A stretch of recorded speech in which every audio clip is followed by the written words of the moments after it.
Yes, yes, yes. Ladies and gentlemen, the final. Is it the final? Let's call it the final From Bromley with Love deep dive of the season. Maybe it's not. Maybe you'll see Colin me return after, depending on what happens at Wembley at the time of recording. That will be tomorrow. Probably less than 12 hours away. Yeah. No, sorry, not 12. Less than 24 hours away. Or maybe even less than 24. No, what am I saying? Less than 18 hours away, I should say. We'll know what the kind of be all and end all of that particular match has been. But this is our final show before the final game of Bromley's 23-24 season. It's been a movie. It's been a journey. Colin and I haven't done this every week, but when we have done it, we've tried to kind of, keep it as honest and as real as possible across the whole of the course of the season. For those of you who have subscribed to the channel or watched any of the videos at any point across the season, thank you for the support. This was just a random idea last summer that it would be good for there to be some kind of fan channel. Obviously, there's a Substack page as well. Colin's a regular contributor over there as well. And as I've said all season, it just goes to show there is an audience out there beyond the every Tuesday or Saturday that watches Bromley. People want to see content on Bromley. They want to read Colin's history pieces about where we've been and how we got to where we got to. They want to know what Andy's views are post-match and so on and so forth. So thank you everybody for engaging. And without needless to say, this particular show is trying to just take a view on tomorrow. A view on tomorrow and also a kind of overview of the season. And Cole, let's just get straight into it. I don't need to give you an intro. Everyone knows who you are. If this is the first time you're ever watching From Bromley with Love, some of you might actually watching this for the first time. This is Cole Head, pseudo co-host for sure on this show. The person who's turned up, the person who's turned up the second most times on this channel after me. So, by default, essentially co-host. Listen, Cole. People often think it's a bit glib when I say what I'm about to say, but I really feel for both the modern Bromley fan and the old school Bromley fan, it bears reiterating what this means tomorrow. And I don't just mean we stand possibly 90 minutes away, maybe 90 minutes extra time, penalties, whatever, away from a chance to get into the Football League. This is about piecing together the tapestry. My first Bromley game, as I've said before on this channel, was October 1996. Back then, we were in the Ryman Prem. Yeah, if I'm not mistaken. Yeah, we were. Yeah, circa 2002. Correct me if I get my dates wrong, Cole. We were in the Ryman 1 Division South. Correct. And battling against relegation to the Kent League. Yes, which is now called the Skeffel League. Yeah. That was just over 20 years ago when we were battling relegation to what is the modern day Skeffel League. It is hard to put into words. And even now, as I talk to you, Cole, I still haven't got to grips, and I possibly won't until the team walks out at Wembley tomorrow. I still haven't got to grips with the words Bromley could be in the Football League this time tomorrow. Yeah. I still haven't mentally understood what this actually means. And if you and I had had a conversation 22 years ago when we were looking like we were going to get relegated from Ryman 1 South, we would have assumed someone was on hard drugs. If they told you, if he told you that Bromley would one day have a shot at getting into the Football League. So if you can, Cole, try and put that into some words for me. Yeah, I mean, sliding doors moments, I guess. Like we're a Justin Bowen header away at Bogdan Regis from being in the bottom 3 of the Ryman 1 South. And we won that game 2-1. We stayed up. And a couple of years later, we won the London Senior Cup and we built from there. And 21 years on, we find ourselves, we, like you say, well, one match, one win from the Football League. Quite incredible, really. I've written about it this week and spoken to loads of people, but it's like you say, it hasn't really sunk in. You know, I don't even know if I'm believing it when I write it, but the fact is, like you say, tomorrow when they walk out on the pitch, I think all of a sudden you'll realise, God, what this actually does possibly mean for the club. It's just an entire change in status. You know, we won't be a non-league football club anymore. It's if we win. It's incredible, really. What the change in the whole club, what it will make if we do go up, and the way that people see us. I think from there, I want to pivot to, because I think we should go there first. I want to pivot to Andy Woodman and Robin Stanton-Cleeves. They've not been everybody's, not us. No, I'm not talking about us two here. I'm just talking in general. We've got to be honest. They've not been everybody's cup of tea at every single point of the last 3 years. I'll put my cards on the table. I think other than the initial ends to the first season when Neil Smith got removed and we had that 13 games remaining of that, was it 2020, 2021? I can't remember if it was that season. That was hard simply because for a lot of people, it came out of the blue. Neil was essentially an institution at Bromley Football Club then. He'd been there a very long time. And for a lot of people, myself included, it took time to adapt to the fact that we now had a new manager, right? Yeah. And you know what as well? This was behind closed doors, apart from 3 games.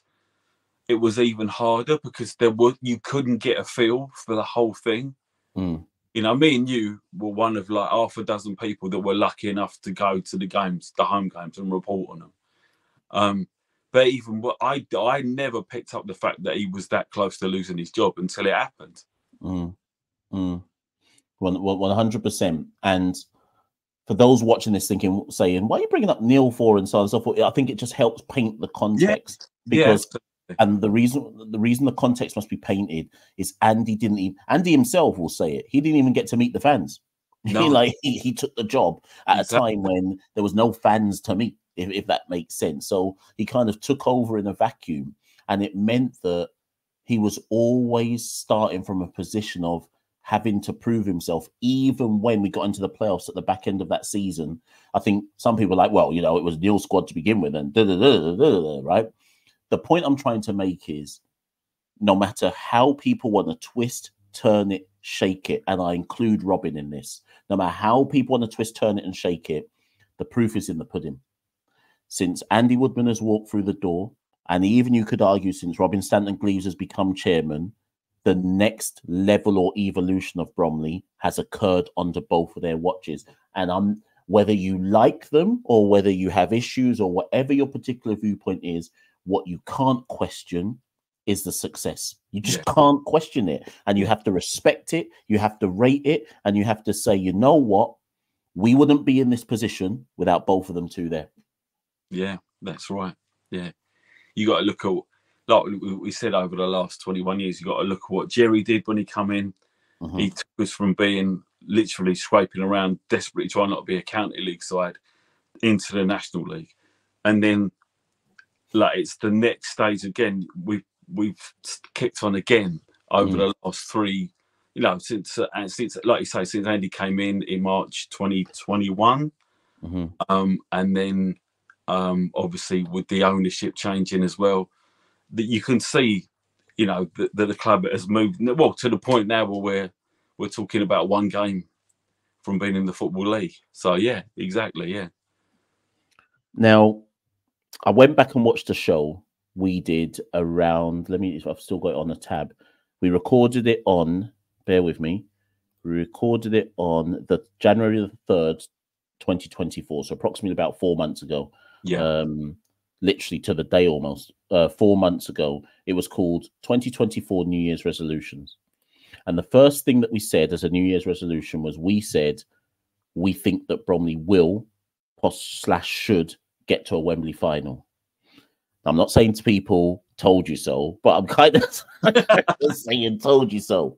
A few months after that show, Cole, or the last show you and I recorded, we did a show on the last 10 games Bromley had for the season. Right, yeah, you and I gave what we thought would happen. We both predicted that Bromley would end with 83 points, which we said we thought would be good enough for probably 3rd place. Yeah. Bromley did come 3rd and they got 81 points. Yeah.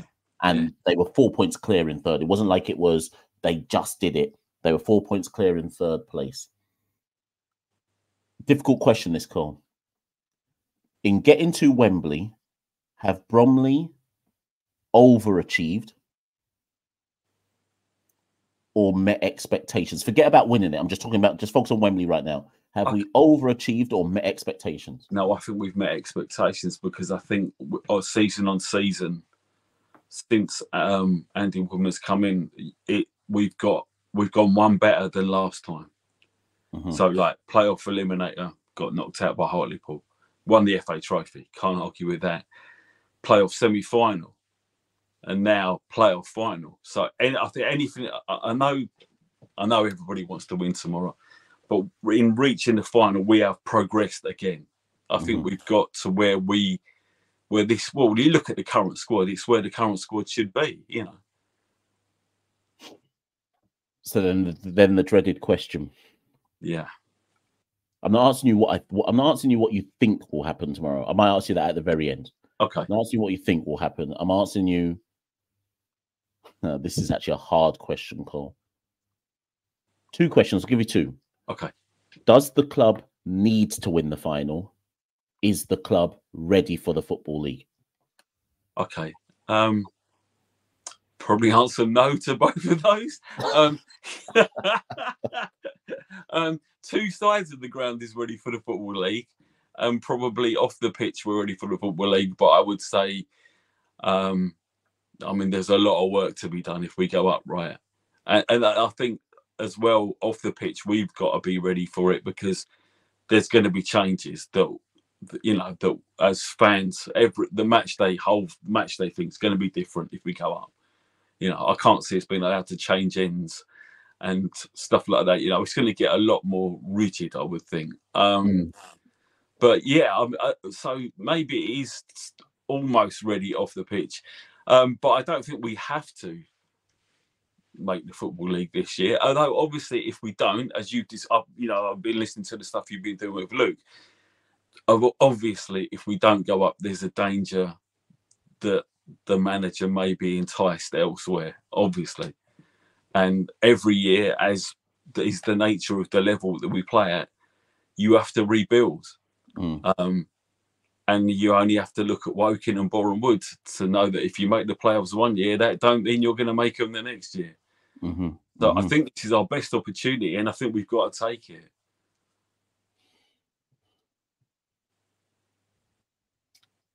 What does your... And I'd said I'd leave it till the end, but let's address it. Yeah. Give me your heart and your head.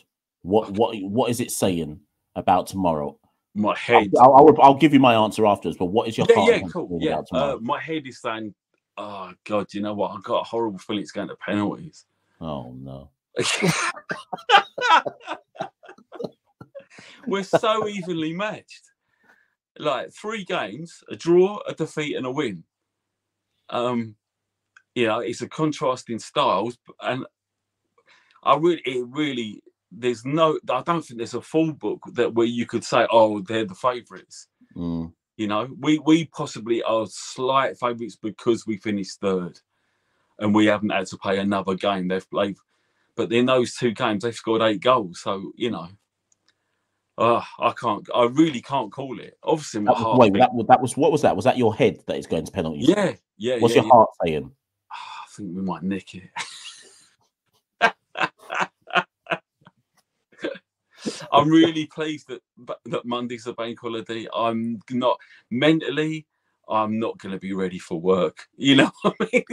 You know what? That's really interesting that you say that, because one of my biggest regrets about the Wembley one when we beat Wrexham, because obviously there was a euphoria of winning, but I actually had work the next day, so I couldn't actually.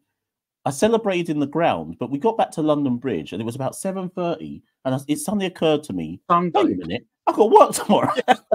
I remember it well. And I made like a hasty retreat to go home. So in many ways, I'm glad that unlike that time, there is a day to recuperate, whether it be a win or a defeat, just a day to mentally get to grips with what has happened exactly on the day before. But I think you've made a very good point.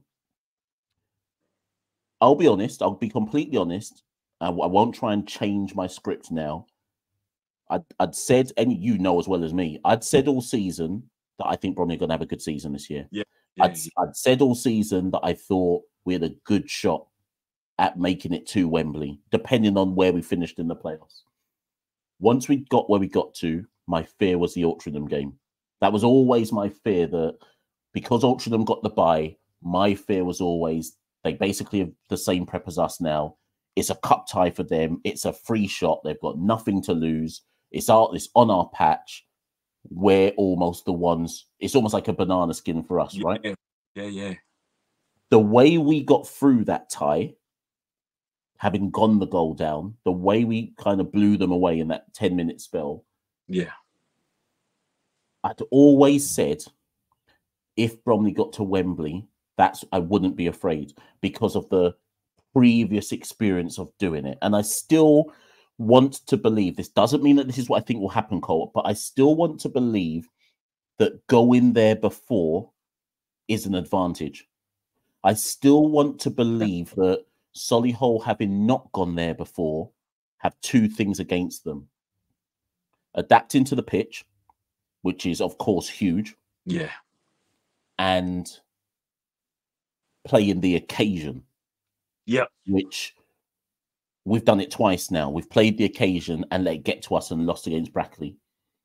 We played it against Wrexham and almost played the perfect game, in essence. Yep, we did. And played the occasion perfectly in terms of we almost made that game against Wrexham just feel like an ordinary National League game that just so happened to be at Wembley, right? Yeah. Obviously, there's a lot more riding on this. It's history. Whoever does it is history for them. It's history for their football club. It's history for the organisation, so on and so forth. I just wonder if we've got a slight advantage that our manager went before. He knows how we've got to approach this. Webster went before. Yeah. Whiteley went before. Cheek went before. Arthurs didn't play but went before. Vennins played. He went before. There's a quite significant spine of that squad, whether on the bench or in the first 11. Louis went before, didn't get on the pitch, but in fact he went in 2018 as well. So there's a set of players that we've got who have actually done this, and know what this is all about. And I just wonder, Cole, do you think I'm reaching, or do you think it matters that we've got a core of players who've actually been before? I think it matters because I think it's interesting. The year that Solihull did get to the final was played at West Ham, and that probably works in our favour because that's not as, even though the end result is the same, it's not the same as playing at Wembley. There is, because of the whole mythology around playing there, and because some players play 20 years and never get a game there. It's huge, and it's bound. I would probably back Solihull, whatever the result tomorrow. I would back them to beat Gateshead next week because I think it'll be like, oh yeah, we did this last week, But yeah, I get your point. The first time you played there, it was massive. All of us were overawed at the Brackley game, even though we were favourites going into it. It affected the supporters, it affected the players without a doubt. Yeah, 100%. 100%. When we beat Wrexham, what I liked about that performance was, and don't get me wrong, of course Wrexham had chances. It wasn't like we romped to victory, but all of the kind of hallmarks of what our DNA was then and probably still is now. As ridiculous as it sounds, we made the pitch small.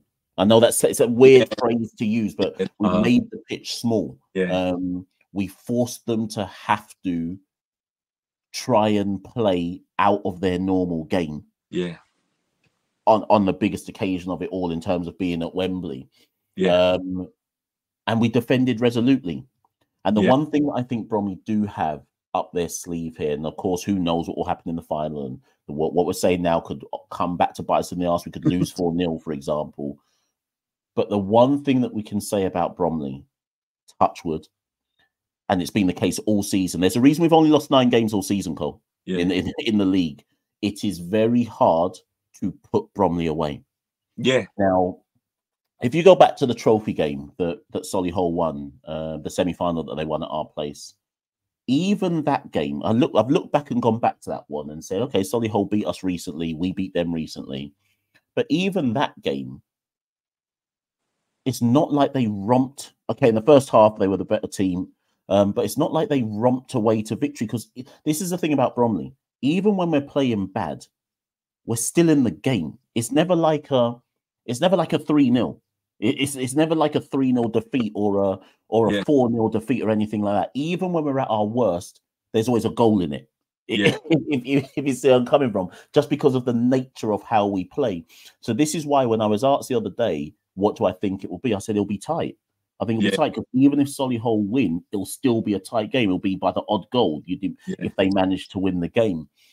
If I had to predict one of the sides if any of the sides was going to win comfortably, I would say that it's more likely that Bromley would, just because of like we did our in the defensive ability. Yeah.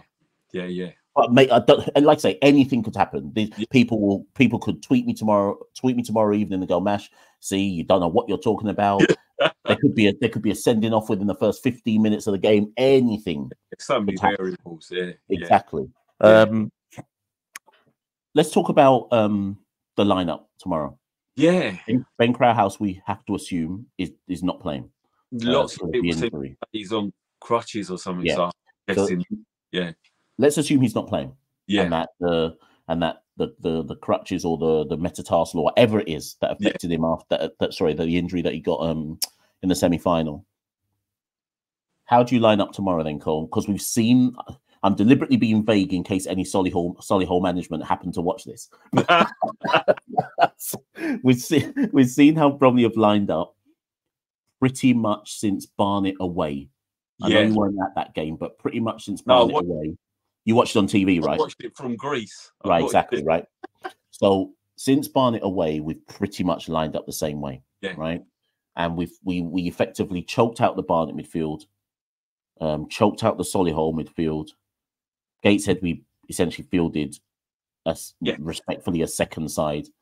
Altrincham, when we got on top, again, it was about winning that midfield battle. Yeah. You and I both know who will play in centre midfield tomorrow. That's probably clear who's going to get those 2 spots in centre midfield. The question I've got is this. Do they keep the same shape that they've been playing for the last few games, which has been very successful? Yeah. And if they do, who replaces Crowhouse? Or do they change the shape slightly and go for 2 up front and give Cheek an actual out-and-out partner? What would you do? Keep the same shape, which effectively means you'd have 2 people popping behind Cheek. Yeah. Or do you go back to 2 up front with someone playing off Cheek?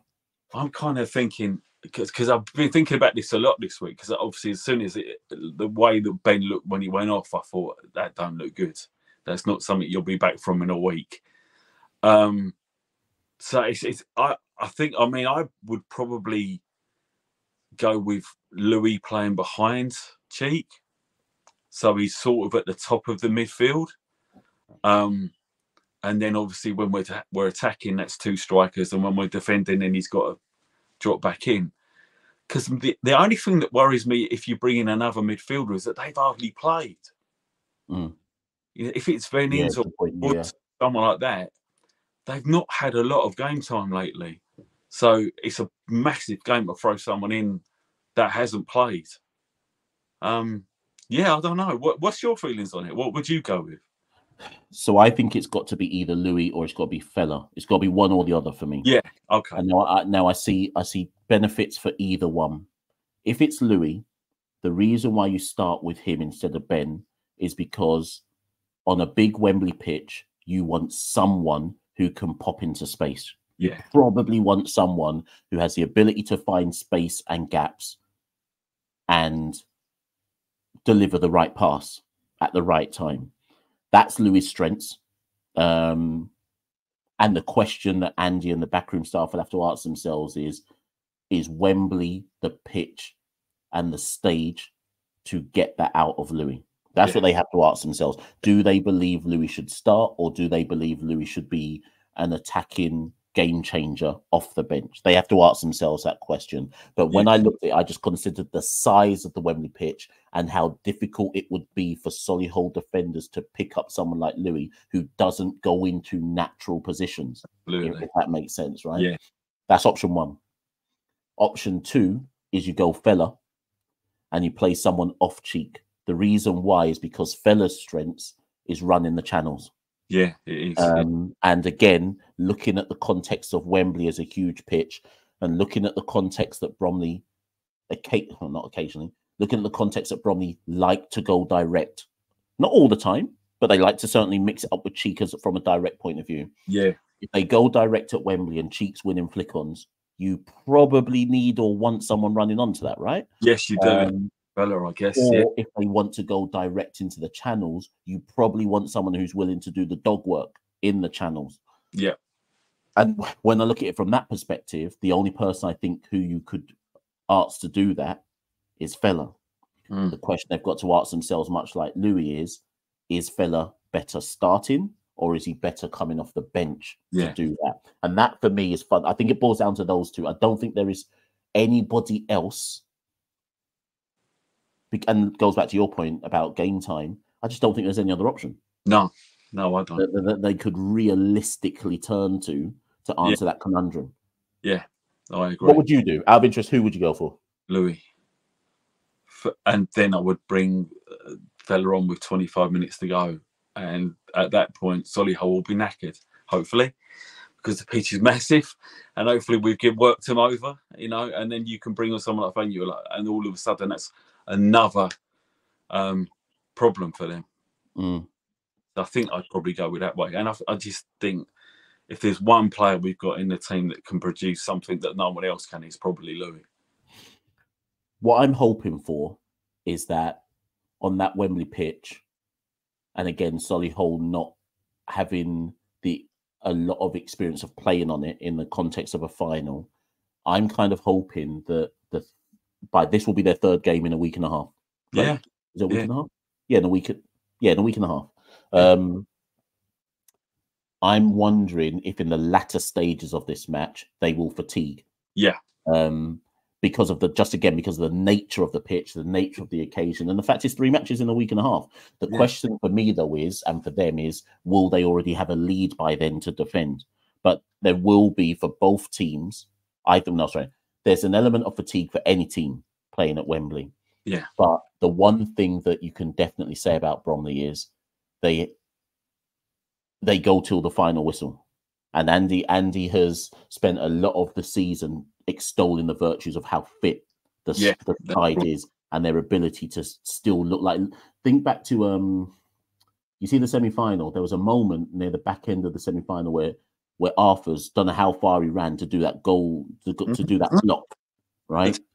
Yeah, and that to me just epitomizes what the team is about in terms of people just throwing themselves at balls and so on and so forth. There's one other thing I kind of wanted to touch on with you though. That's it. The only other selection dilemma I think we've got, I think the rest of the team pretty much writes itself. Yeah. Apart from right back. Yes, I was going to ask you, is Josh fit or not? That's the question, isn't it? So the question is if he's fit, but my question is this. Let's say he is fit. Yeah.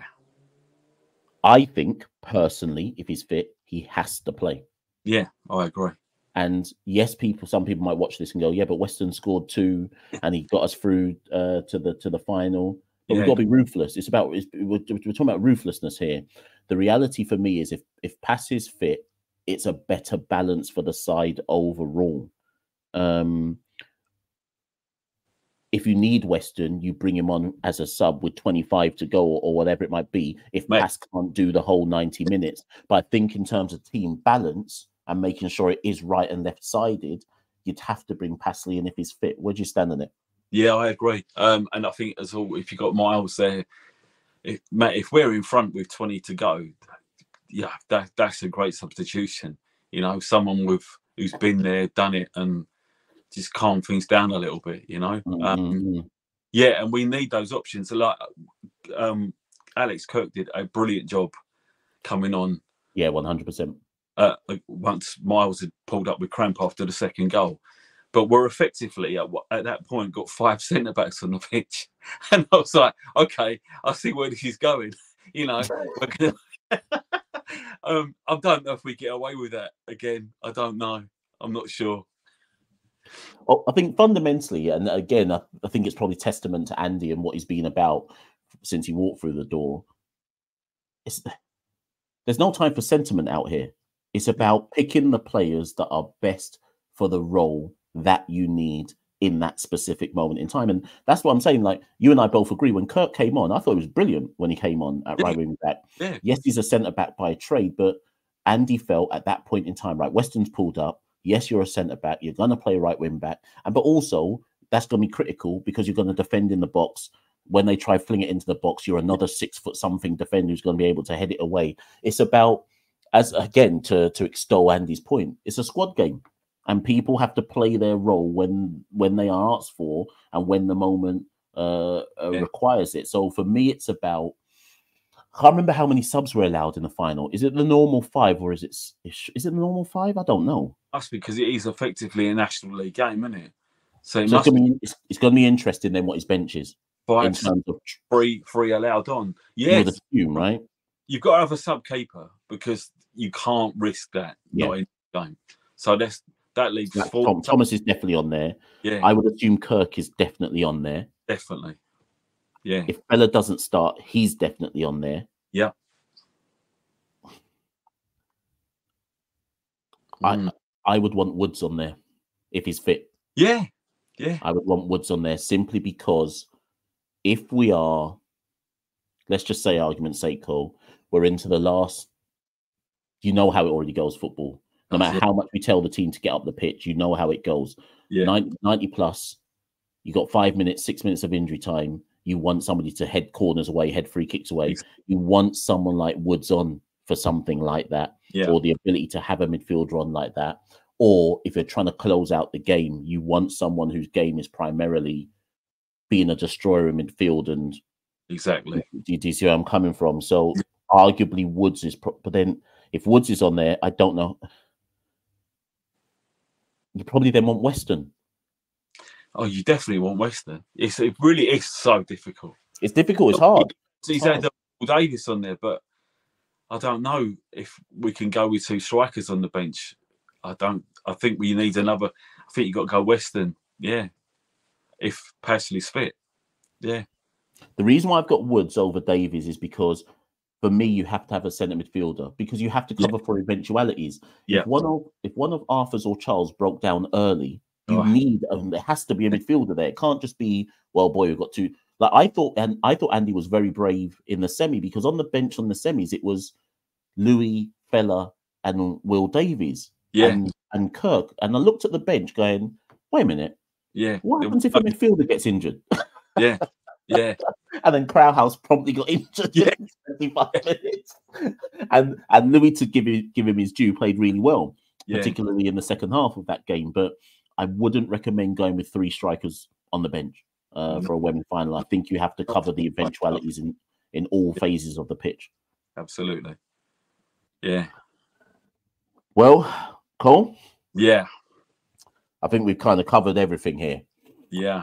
I don't even know. I mean, at the time of recording, Bromley have reported that 15k have been sold. To put this game in perspective, Cole, I got a text message an hour before us pressing record on this from a mate of mine who supports Millwall, has been to Bromley maybe, let's say,